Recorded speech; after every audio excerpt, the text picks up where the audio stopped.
Hi this is my day 2 of Goa. Morning లేవగానే సముద్రంలో swimming కొట్టి ఒక బియర్ తాగి లంచ్కి స్టార్ట్ అయినాం. పొయ్యేతో వల్ల బాగున్నా అని చెప్పి ఒక వీడియో తీసుకున్నా. రెస్టారెంట్కి వచ్చి ఫుడ్ ఆర్డర్ పెట్టి మళ్ళీ ఇంకొక వీడియో తీసుకున్నా. ఎందుకంటే మస్తు కనబడుతున్నారు అవి. ఈడ మన ఫుడ్ వచ్చేసింది, మందు వచ్చేసింది. ఫుడ్ కథం పెట్టినా మందు తాగేసిన.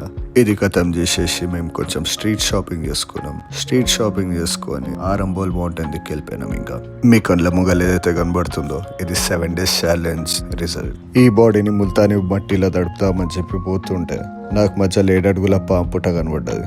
ఉచ్చబడి వాపస్ వచ్చేసిన. మళ్ళా ఇంకిట్లా కాదని చెప్పి మళ్ళీ బీచ్లోకి వెళ్ళిపోయినా. కొంచెం స్విమ్మింగ్ కొట్టి వాపస్ వచ్చి నా పిల్లతో కలిసి సన్సెట్ చూసుకొని వాపస్ రిసార్ట్కి పోయే తోవల పోస్ కోసం అని చెప్పి సిగరెట్ అలవాటు లేకపోయినా సిగరెట్ కొట్టిన.